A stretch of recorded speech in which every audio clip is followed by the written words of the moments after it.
The infrastructure in my community is very bad. Most people live in shacks. There is poor access to clean running water.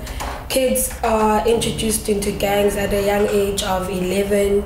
There's a lot of gang violence like shooting, drugs, and there's a lot of violence against women and children.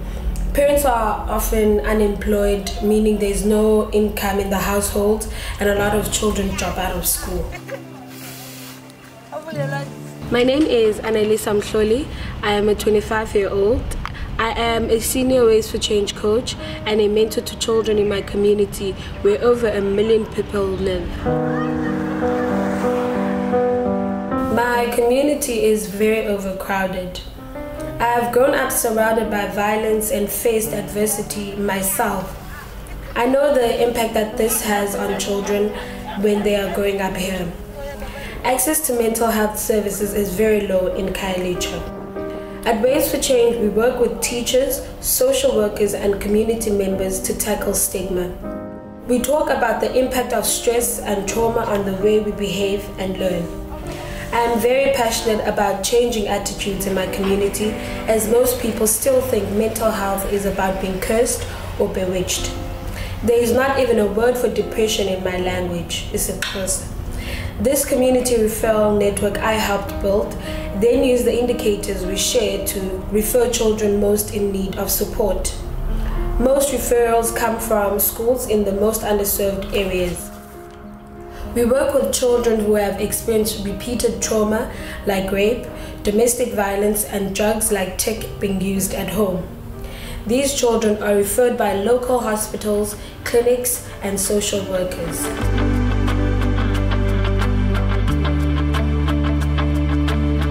We pick children up from school or other pickup spots in the community. When they get to the Ways for Change site, they are very excited to be at the beach and see their coaches. Our Ways for Change culture is inspired by Ubuntu: protect, respect, and communicate. We sing and dance a lot, bringing fun and energy to every session. We like to celebrate that side of our culture together.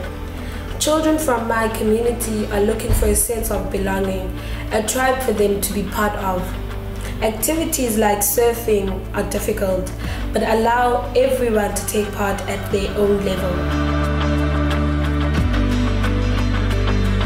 Learning to surf for me was like mastering a new skill that I did not think I was going to be able to do. When I started at Ways for Change, I couldn't even swim, and the ocean really scared me.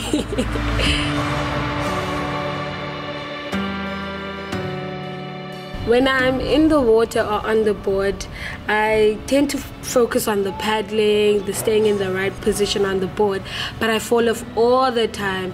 Falling off the board is part of the fun, because if you don't fall off, you'll think you're a perfectionist, and I believe there's no such thing as perfection.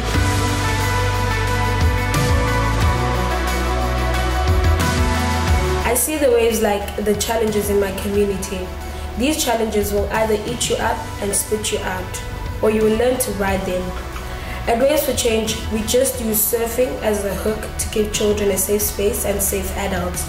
We share activities like Take 5 and the Power Hand.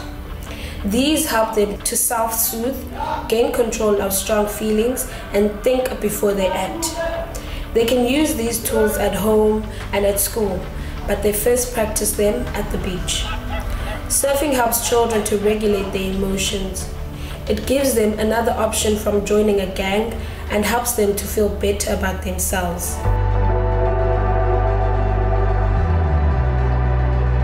Hardly anyone I know has health insurance. Stigma makes it less likely for families to attend mental appointments at the hospital or clinics. At Waves for Change, as coaches, we have our own debrief psychologist that helps support us in delivering surf therapy and meeting children's needs. Ways for Change coaches represent diversity in their culture, their language, and their gender. We give children access to support that they need in a fun, child-friendly way that's close to their community. I hope more young people like myself can be supported in delivering an essential child-friendly program or mental health support for children across South Africa and beyond.